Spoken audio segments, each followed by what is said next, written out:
और हम विभाजन की बात करें तो इस देश को सेकुलर देश कहने वाली ये कैसे भूल गए। इस देश का विभाजन तो धर्म के आधार पर ही हुआ था।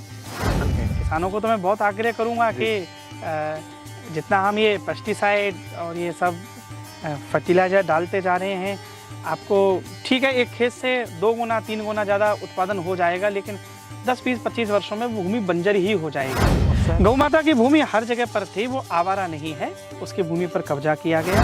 आधुनिकता कम कपड़े पहनने में, नग्न होने में नहीं है। राधे राधे दोस्तों, आप देख रहे हैं खबर किसान की यूट्यूब चैनल और इस समय हम खड़े हैं गोवर्धन में समर्पित गौशाला में और हमारे साथ मौजूद हैं परम गौभक्त श्री संजीव कृष्ण ठाकुर जी। आज ठाकुर जी से जानेंगे कि हमारे देश में इन दिनों जो देसी गायों की संरक्षण पे काम हो रहा है, या इसके अलावा जो देसी गायों की जो मांग बढ़ी है बाजार में, उसकी नौबत क्यों आई, आज की डेट में हमें गौशाला खोलने की जरूरत क्यों पड़ी। बहुत बहुत स्वागत है आपका। सबसे पहले राधे राधे और चरण स्पर्श आपको। ठाकुर जी, आजकल जो हिंदू सनातन धर्म में कहीं ना कहीं गौ सेवा को लेकर और गायों के बचाव को लेकर जो एक मुहिम चल रही है, आखिर इसकी नौबत क्यों आई? क्योंकि हमारे यहाँ तो पहले हर घर में गाय होती थी, आजकल ऐसा बीच में ऐसा 70-80 सालों में ऐसा क्या हुआ जो घरों से गाय चली गई और गौशाला के अंदर गाय आ गई? सबसे पहले तो मैं बताऊं कि गाय हमारी भारतीय सनातन संस्कृति की प्राण है, मूलाधार है। ऐसा माना जाता है कि मनुष्य की संस्कृति या ये मनुष्यता विकसित हुई उससे पूर्व धरती पर गौ सभ्यता आई है जी। इसे हम इस रूप में भी देख सकते हैं कि भगवान ने जब मानव का सृजन किया तो इस मानव की रक्षा के लिए, मानव की आत्मा के पोषण के लिए, उसके स्वास्थ्य, उसकी बुद्धि, उसकी चित्त और मैं ये कहूँ इस संपूर्ण ब्रह्मांड के इस पंच तत्व के पोषण के लिए भगवान ने गौ माता को धरती पर भेजा। गौ माता को जब तक एक जीव की दृष्टि से देखा जाता रहेगा या पशु की दृष्टि से देखा जाता रहेगा, तब तक हम गौ माता की महत्वता को समझ नहीं सकते। मेरा मानना है कि गौ माता हमारी संस्कृति की मूलाधार तो है ही, ये संपूर्ण पंच तत्व को पोषित और पवित्र करने वाली है। आप स्वयं जब इस गौशाला पर आए तो आपने खुदा कर कहा है एक अजीब शांति है। तो यह शांति है क्यों? यहाँ पर कुछ ऐसा किया थोड़ी गया है। एक जैसे हमारे गांव में जीवन रहता था, वैसे यहाँ पे जगह है, गौ माताओं का गोबर गिर रहा है, गौ माता का मूत्र गिर रहा है, गौ माताएं रंभा रही है। गौ माता एक चलता फिरता, मैं कहूँ एक ऊर्जा का स्रोत है, जिस स्रोत के, जिस ऑरा के दायरे में आने से हम एक सात्विकता और पीस का अनुभव करते हैं। स्वयं भगवान राम, भगवान कृष्ण अवतरित होकर आए तो उनके अवतरण के पीछे विप्रधेनु सुर संत हित। और हम इसे ये भी कह सकते हैं कि हमारे यहाँ ये कहा गया कि गावो विश्वस्य मातरः, गाय विश्व की माता है। केवल इंसानों की माता है ऐसा नहीं है, संपूर्ण विश्व की माता है। इस ब्रह्मांड में रहने वाले चींटी से लेकर हाथी तक जितने भी जीव हैं, ये सब का पोषण करती है। यह हमें दिखाई पड़ता है कि केवल इस रूप में देखना कि गौ माता दूध देती है और दूध को ही हम पीते हैं, नहीं। गौ माता का मूत्र जहाँ गिर रहा है, जहाँ गोबर गिर रहा है, वहाँ की भूमि की उर्वरकता बढ़ रही है, वहाँ खेती के लायक एक वातावरण तैयार हो रहा है। तो मैं ये कह सकता हूँ बिना गौ सभ्यता के हम मनुष्यता के विकास की कल्पना नहीं कर सकते जी। बहुत समय पूर्व मैंने बचपन में कभी एक बात पढ़ी थी, गाय मरी तो बचता कौन और गाय बची तो मरता कौन। गाय मरेगी तो बच हम भी नहीं पाएंगे, गाय बच गई तो हम मर नहीं पाएंगे। अब जो माता अपने 60-70 वर्षों के इस कालखंड की कही कि घरों से गाय निकली, तो घरों से गाय निकल गई, हमने पाया क्या? सरकार बड़े बड़े एक्सप्रेस हाईवे बना रही है, बुलेट ट्रेन की बात कर रही है, करनी भी चाहिए, विकास अपने समय की एक मांग है जी। और वर्तमान सरकार केवल कह नहीं रही, वो कर भी रही है। बहुत लोगों ने हमें सपने दिखाए और उन सपनों के पूरे ना होने पर लोगों ने इनको चुना। और उस चुनने का अर्थ यह है कि जिस आशा से चुना, मैं हमेशा ये बात कहा करता हूँ, जब इस सरकार को भी, क्योंकि हमारा आज का इंटरव्यू राजनीतिक नहीं है, इस सरकार को भी जब बहुमत मिला तब मैंने सरकार के कई मंत्रियों को ये कहा था, बहुमत आपको मिला है इसका अर्थ उत्सव मनाना नहीं है। बहुमत मिलने का अर्थ यह है कि आपके ऊपर ज़्यादा बड़ी जिम्मेदारी हुई है। लोगों ने यह समझा कि पिछले 5 वर्षों में आपने जो काम किया वो और 5 वर्षों में अधिक करेंगे जी। आपकी जिम्मेदारियां बड़ी हैं। सरकार विकास कर रही है, सारी सरकारें करती रहीं जिससे जैसा बना, लेकिन मैं एक आम व्यक्ति की दृष्टि से देखूं, हमने पाया क्या। हमारी उपलब्धि ये रही कि हम बैलगाड़ियों से और बुलेट ट्रेन तक पहुंच गए, फ्लाइट तक पहुंच गए। पर क्या हमारी उपलब्धि ये है कि हमारे यहाँ पुराने समय में 90 95 और 100 साल तक के बुजुर्ग हमें मिलते थे जी। तो ये हमारी उपलब्धि है। आज 15 साल के बच्चे को गर्दन में दर्द है, उसके घुटने काम नहीं कर रहे, हमने उसे डायबिटीज़ दे रखी है, हमने उसे बीपी दे रखा है, स्ट्रेस दे रखा है और तमाम ऐसी चीज़ें हमने दे रखी हैं। हमने घर से गाय को निकाला तो बदले में हम क्या लेकर आए? मेरा मानना है कि गाय का मतलब एक समृद्धि है। इसके तो दर्शन करने मात्र से न केवल जीवन में शुभत्व घटित होता है, अब तो बहुत सारी नकारात्मकता चली जाती है। जी। अच्छा ठाकुर जी, एक प्रश्न मैं और करना चाहूँगा आपसे कि जैसे कि आपने बात करी विकास की, शहरों में बड़ी बड़ी सोसाइटियाँ हैं तो वहाँ लोगों के पास कुत्ते पालने की तो जगह है। शहरों में हम देखते हैं कि ऐसे ऐसे प्लेसेस बना दिए हैं कि आप आएँ, अगर आप शहर से बाहर जा रहे हैं तो अपने कुत्तों को वहाँ पर छोड़ जाएं या अपने जो भी आपके पास पेट्स हैं, लेकिन गायों को लेकर कोई वहाँ पर नहीं है। और पता है क्या है, शहरों में क्या है कि सारी जो डेयरी फार्म्स हैं उनको भी शहर से दूर गाँवों में भेज दिया गया है। तो कोई ऐसा आपके पास कुछ आने वाले समय में कुछ ऐसा प्लान है कि शहरों में भी एक ऐसा मॉड्यूल बनाया जाए जिनके पास खुद की अपनी जगह है, फार्म हाउसेज हैं, घर हैं, तो उनके पास गाय रखी जाए? जब आपने बात करी सकारात्मकता की, मुझे ये बड़ा दुर्भाग्य लगता है जब मैं ये सब देखता हूँ कि सेव टाइगर मुहिम को चलाने वाले वो एनिमल वेलफेयर और एनिमल प्रेमी कहे जाते हैं, कुत्ता पालने वाले, कुत्तों को बचाने के भी संगठन हैं। आप हाथ नहीं लगा सकते, शहरों में तो इतना है कि आपको जेल हो जाएगी। हमारी भारतीय संस्कृति चींटी से लेकर हाथी तक सबके भीतर देवत्व का दर्शन करती है और किसी भी प्रकार की हिंसा की हमारी संस्कृति बात नहीं करती। हम सब जीवों में ईश्वर देखते हैं।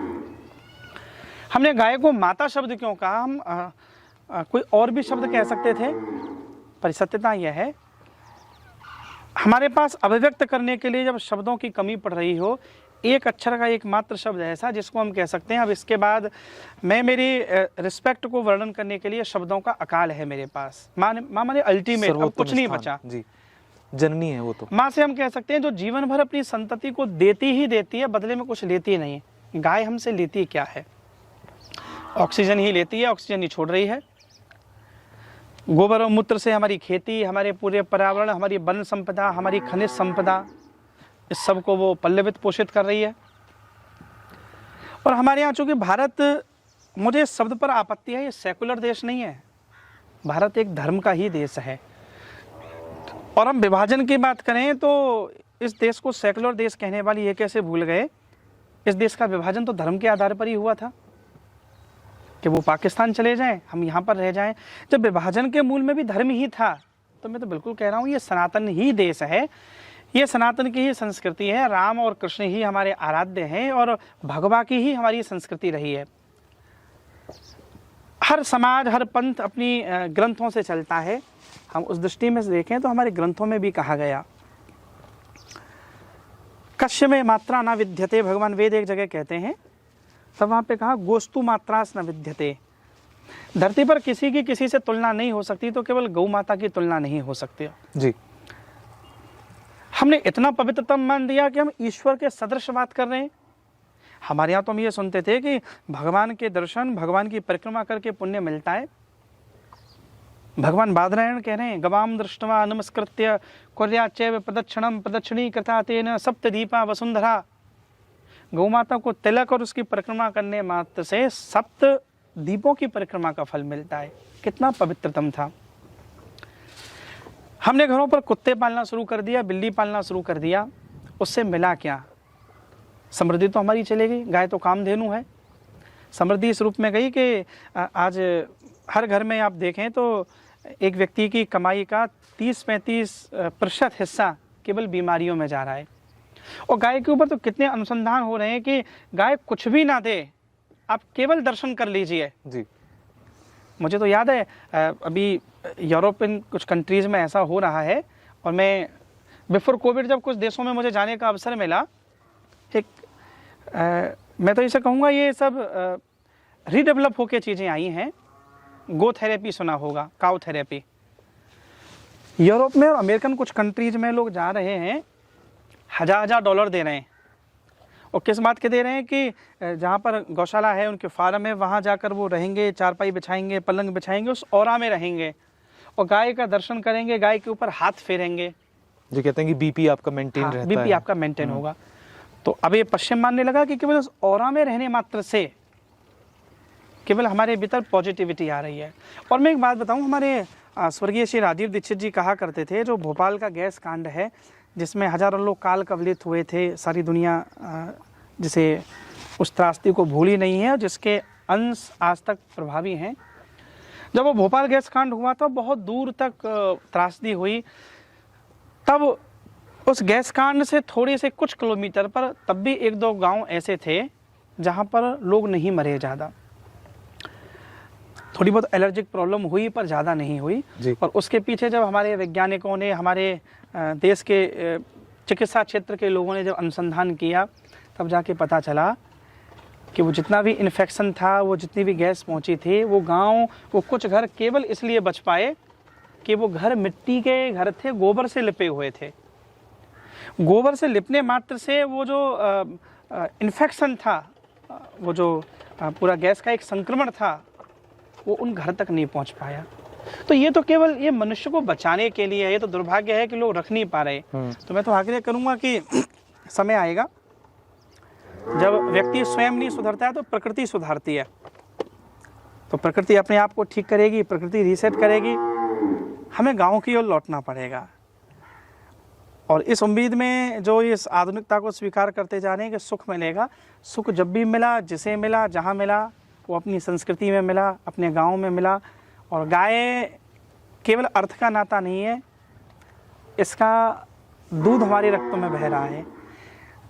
गाय के ऊपर हमारे यहाँ मंगल पांडे जैसे गोरों से लड़ गए थे। 1857 की क्रांति में यही था, जब उस कारतूस को मुंह से लगाने की बात आई। गाय के ऊपर हमारे यहाँ शहादतें हुई हैं जी। मैं सिख परंपरा में पूज्य श्री राम सिंह जी को याद करता हूँ। उन्हें अंग्रेजों ने केवल तोप से बांधकर उड़ा दिया था। अब कल्पना कीजिए उस दृश्य की। और किस बात पर कि उन्होंने कुछ कत्ल खानों के खिलाफ आवाज उठाई थी पंजाब में। तब उन्होंने कहा था, नमो उग्रदंती जयंती सवैया, नमो योग योगेश्वरी योग मैया, यही देहो आज्ञा तुरुक को खपाऊं जी।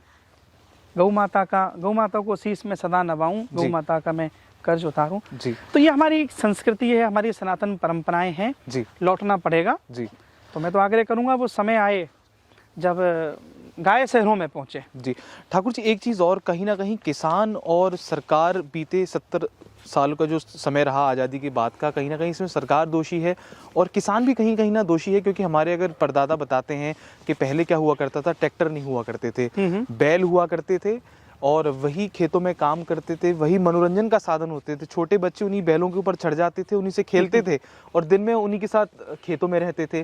तो आपको नहीं लगता है कि कहीं ना कहीं किसानों ने अपने खेतों से गायों को, बैलों को निकाल दिया, इस कारण भी ये सब बीमारियां और ये केमिकल फर्टिलाइजर को जो बढ़ावा मिला है उसी के कारण मिला है? हाँ, ये भी एक कारण है। हालांकि अगर हम बात करें, विकास एक निरंतर चलने वाली सतत प्रक्रिया है जी। हर कालखंड की एक मांग रहती है। हम कभी बहुत समय पहले नंगे रहते थे और कभी पत्थर आपस में टकराते या घर्षण से बिजली उत्पन्न किरणें निकलती थीं, चिंगारियां निकलती थीं, हम लोग चमत्कार मान लेते थे। हमने पेड़ों की छालें पहनी। एक ऐसी संस्कृति रहे आदिवासी परंपराओं में जहाँ कुछ नहीं पहनते थे, कंद फूल फल खाना, वहाँ से विकसित होकर ये मनुष्यता यहाँ तक आती रही। ये परिवर्तन होने स्वाभाविक थे। हम कभी बैलगाड़ियों में चला करते थे। भारत का एक बहुत बड़ा जो ट्रांसपोर्ट का हिस्सा था वो बैलगाड़ी पे ही डिपेंड था। आज भी भारत के कई ऐसे प्रांत हैं जहाँ पर ये बैलगाड़ियाँ चल रही हैं। ये परिवर्तन होना था, नई नई टेक्नोलॉजी हमें स्वीकार करनी थी। पर दुर्भाग्य ये था कि इन बैलों को केवल कटने के लिए नहीं छोड़ना था। भारत सरकार गौ माता का मांस ये लोग एक्सपोर्ट करने लगे। ये दुर्भाग्य था। महात्मा गांधी बापू ने कहा था, जब तक गौ माता के रक्त की एक भी बूंद इस भारत की भूमि पर गिरेगी तब तक स्वराज्य नहीं है, आज़ादी नहीं है। यहाँ तक चीज़ें चलती आई, किसी का ध्यान ही नहीं रहा। और मैं ये कहूँ, एक कालखंड ऐसा भी रहा जहाँ हम सनातन को, हमारी परंपराओं को, हमारे उत्सवों को, गौ माता को, राम को, कृष्ण को कितना नकार सकते हैं, कितना लांछित कर सकते हैं। ऐसी सरकारें नहीं, उन्होंने किया भी। लेकिन मुझे अब थोड़ा विश्वास है कि मैं चाहे मेरे उत्तर प्रदेश की बात करूं और चाहे केंद्र सरकार की बात करूं, एक प्रतिबद्धता जन्म ले पाई है। हालांकि जितना कार्य होना चाहिए था उतना नहीं हुआ, लेकिन लोग बात करने लगे हैं। हम निराश नहीं है, हमें आशा है। और मैं उत्तर प्रदेश की भूमि में हूँ तो मैं ये कह सकता हूँ कि हमारे यहाँ बाबा आए, बाबा ने कितनी सारी गौशालाओं को सहायता की है। आज कर रहे कोरोना कालखंड में मुख्यमंत्री योगी आदित्यनाथ जी महाराज फ़ोन कर करके पूछते थे जी, और मुझे गर्व है इस बात पर। वृंदावन में जब पिछले कुछ महीने पहले भी जब उनका आना हुआ मुख्यमंत्री जी का, तो उन्होंने पूछा मुझसे, और केवल मुझसे नहीं पूछा, कई हमारे पूज्य संतों को, पूज्य श्री रमेश बाबा के यहाँ आए तो पूछा कि दिक्कत तो नहीं है। तो गौशालाओं को वो सहायता कर भी रहे हैं। भारत सरकार कई क्षेत्रों में काम कर भी रही है। लेकिन ये सारी जागृतियाँ, सारे जागरण जनता के बिना अधूरे हैं। और कहीं ना कहीं इसमें किसान का भी इन्वॉल्वमेंट है, क्योंकि जड़ से जुड़ा हुआ किसान है। किसानों को तो मैं बहुत आग्रह करूंगा कि जितना हम ये पेस्टिसाइड और ये सब फर्टिलाइजर डालते जा रहे हैं, आपको ठीक है एक खेत से 2 गुना 3 गुना ज़्यादा उत्पादन हो जाएगा, लेकिन 10, 20, 25 वर्षों में भूमि बंजर ही हो जाएगी। और स्वयं हम अपने को बिल्कुल बीमारियों का घर कर रहे हैं। हम बीमारियों का घर कर रहे हैं। तो हम जैविक खेती की ओर लौटे, और हमारे तमाम ऐसी पद्धतियां हैं जिनसे हम, हमारे कई ऐसे महानुभाव इस क्षेत्र में काम कर रहे हैं जहां एक गौ माता 1 एकड़ 2 एकड़ तक उसके गोबर और मूत्र से खेती की जा सकती है। तमाम ऐसे अनुसंधानी लोग लग रहे हैं, हम लोग उसमें लगे। समर्पण गौशाला कैसे काम कर रही है? आपने बताया कि समर्पण गौशाला में आप जगह जगह से गायों का उपचार भी करते हैं, यहाँ भी काफ़ी गौवंश रहता है, तो आप कैसे काम कर रहे हैं? अभी यहाँ अंकित जी 500 गौ माताएँ हैं जी। और सबसे पहले तो इसके नाम के पीछे भी एक बड़ा भाव है। मैंने इसका नाम समर्पण रखा जी। मेरा मानना है कि प्रयास पुरुषार्थ से आप एक गाय की भी सेवा नहीं कर सकते। तो पहले तो मैं ये मानता हूँ कि हम गौ माता की सेवा नहीं कर रहे, गौ माता अपनी सेवा का सौभाग्य हमें प्रदान कर रही है, वो मनोरथों की प्रदाता है। यहाँ भी 500 गौ माताएँ हैं, और जो परिक्रमा मार्ग से अथवा कहीं कूड़ा कचरा खाती हुई हमें निराश्रित अवस्था में मिली, यद्यपि मिली वो निराश्रित अवस्था में, पर निराश्रित वो थे जो उनको छोड़कर गए। जब कोई भी बालक अपने माँ बाप को छोड़ता है तो ये सोच के तो छोड़ता है कि मैं अब कैपेबल नहीं हूँ। तो गौ माता तो निराश्रित नहीं थी। एक बेटा छोड़ता है तो दूसरा तैयार हो जाता है, उसके तो बहुत बेटे हैं जी। तो निराश्रित कौन रहा? जिसने छोड़ा। इसलिए मैं कई बार बहुत एक स्लोगन बच्चों में पढ़ा करता था कि गाय आवारा नहीं बेसहारा है। कभी कभी प्रशासन लिख देता है ना आवारा पशु, मुझे इस पर बड़ी आपत्ति होती थी। पहले पशु शब्द पे ही आपत्ति है, आवारा थोड़ी है। आवारा तो वो होता है जिसका अपना घर नहीं होता। गौ माता की हर शहर में गोचारा की भूमि है जिस पर भूमाफिया कब्जे करके बैठे हैं जी। एक गोचर भूमि होती थी, हर जगह है। आज हम इस भूमि पर बैठे हैं। अभी मैं यहाँ तहसील से या जिला प्रशासन से सारे कागज निकालने लग जाऊं, पता चलेगा कि वहाँ भी कब्जा हुआ होगा। हमारे यहाँ हर गांव में, नगर में, और मैं ये अनुरोध भी करूंगा, मेरे बहुत सारे गौ सेवक, गौ भक्त जो इस क्षेत्र में काम कर रहे हैं, गौ माता की रक्षा केवल हिंसा से ही नहीं होती है। जो ऐसा कर रहे हैं कि कसाईयों के साथ युद्ध करते हैं, गौ माताओं को बचाते हैं, वो भाई भी बड़े वंदनीय हैं, जान हथेली पर रखकर वो काम कर रहे हैं। ऐसे भी गौ माता की सेवा होती है। अब RTI लगाइए, कहाँ कहाँ गौचारे की भूमि किसने दबा रखी है, उसके लिए कोर्ट तक जाइए, खाली कराइए। गौ माता की भूमि हर जगह पर थी, वो आवारा नहीं है, उसकी भूमि पर कब्जा किया गया और बेसहारा भी हमने बना दिया। आज आप देखें ना, कई गौशालाओं में जाकर देखें कितने कितने अनुसंधान हुए। आज गौ माता के गोबर की लकड़ी बनाकर शमशानों में उपयोग हो रही है, आज अगरबत्तियां बन रही हैं। और कोरोना कालखंड में कितने सारे लोगों को गौमूत्र पंचगव्य ने बचा दिया। अरे गौ माता दूध देगी तो 40-50 रुपये लीटर बिकेगा, लेकिन मूत्र उसका 1000 रुपये लीटर बिक रहा है, हम लोग खरीद रहे हैं। आप अगर जाएं बाजार में तो 250 से 300 ml की जो बोतल है वो 200-250 रुपये की मिल रही है अभी। बिल्कुल। तब ये मन में विचार आया था कि एक गौ माता, एक गौशाला खोली जाए, और इसका नाम हमने समर्पण रखा। समर्पण माने शरणागत भाव से पिछले 12-13 वर्षों से ये गौशाला काम कर रही है। आपने अभी सारा अवलोकन किया ही है। जी। तो किस तरीके की अनुभूति लोग यहाँ पर जब आते हैं, जैसे मैं स्वयं आया, जैसे मैंने समर्पण गौशाला में एक कदम रखा, तो एक अलग सी सकारात्मकता थी। मैं कोई प्रचार नहीं कर रहा, लेकिन जो मैंने खुद अनुभव किया, एक तो आपके साथ सकारात्मकता मिली, प्लस जब मैं आपकी गौशाला में आया तो एक अलग ही पावन, और आप ये देखिए कि यहाँ पे स्वयं भगवान शिव शंभू विराजमान हैं, तो एक सकारात्मकता है।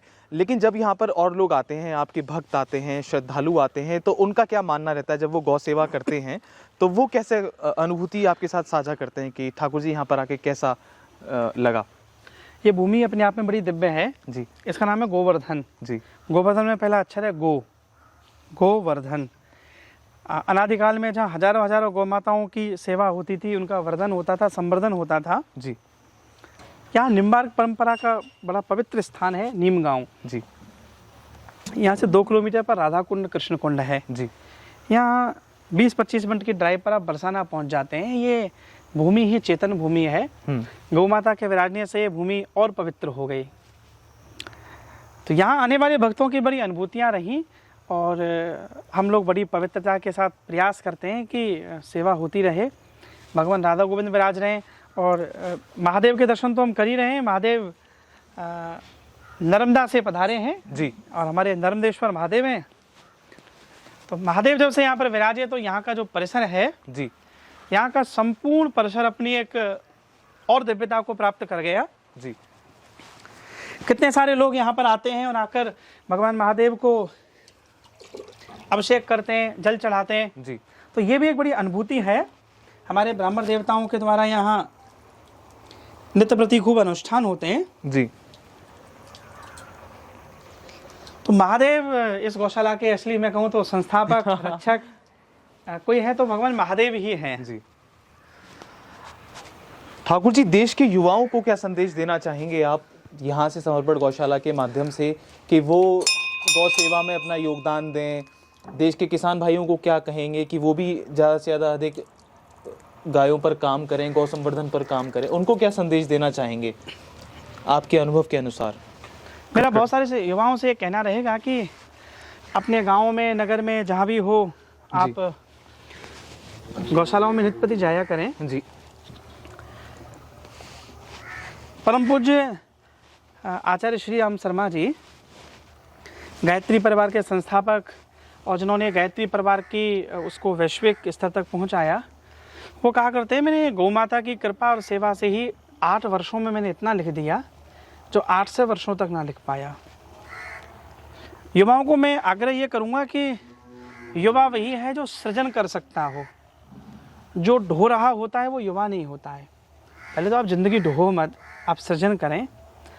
ये एक ऐसा कालखंड है जहाँ हम, हमारी गौ माता, हमारी परंपरा, हमारा सनातन, हमारा तिलक, हमारी चोटी, हमारी धोती, जैसे मैं दुनिया भर में जाता हूँ मैं धोती पहनता हूँ जी। और मुझे पहनना अच्छा लगता है। दुनिया में बहुत सारी ऐसी पंथ परंपराएं हैं जिन्होंने अपने वेश को नहीं छोड़ा। बहुत कुछ सीखने लायक भी है उनसे। हम लोगों ने सब छोड़ दिया। तो मैं तो युवाओं से अनुरोध करूंगा कि तिलक आपका गौरव और अस्मिता का प्रतीक बने, चोटी आपकी अस्मिता का प्रतीक बने। आप धोती पहने, तिलक लगाएं। आधुनिकता कम कपड़े पहनने में, नग्न होने में नहीं है। आधुनिकता का अर्थ यह है कि आपने धोती भी पहनी हो, तिलक भी लगाया हो, आप संस्कृत के श्लोक भी बोल रहे हो, फराटेदार अंग्रेजी भी बोल रहे हो। ये आधुनिकता है। ऐसी आधुनिकता सृजन कराती है, विध्वंस नहीं कराती। आप स्वयं खबर किसान की यूट्यूब के माध्यम से लोगों को जैविक खेती की ओर प्रोत्साहित कर रहे हैं। परंपराओं के संवर्धन के लिए आप काम कर रहे हैं।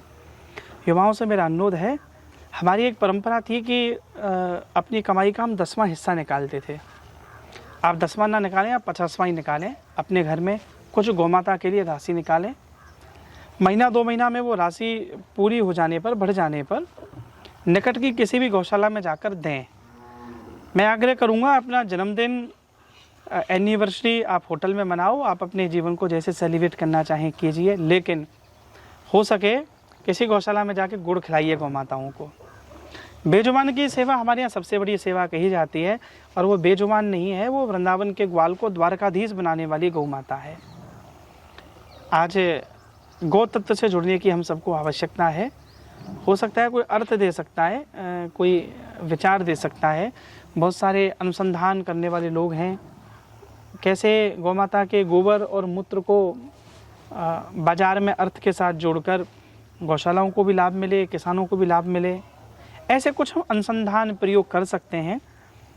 मेरा सिर्फ आग्रह इतना रहेगा, युवा से ज़्यादा मैं आज कुछ आग्रह ना करता हुआ, पूरे 24 घंटे में से केवल 15 मिनट आप इस बात के लिए अपने आप को दें कि मैं गाय के लिए क्या कर सकता हूँ। ये प्रश्न मैं उनके ऊपर ही छोड़ देता हूँ। मैं यहाँ से क्या बताऊँगा, मेरे वक्तव्य की एक सीमाएँ होंगी, एक निश्चित परिप्रेक्ष्य में होगा। आप 24 घंटे में से 15 मिनट केवल इस बात पे विचार करो कि मैं गाय के लिए क्या कर सकता हूँ।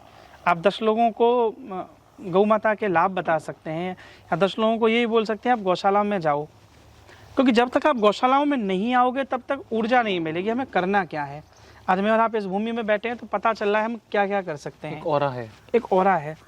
मैं इतना ही कहूँगा कि आप कुछ ना करें, प्रतिदिन 15 मिनट दें, हफ्ते में 10 या 15 मिनट किसी गौशाला में चले जाएं।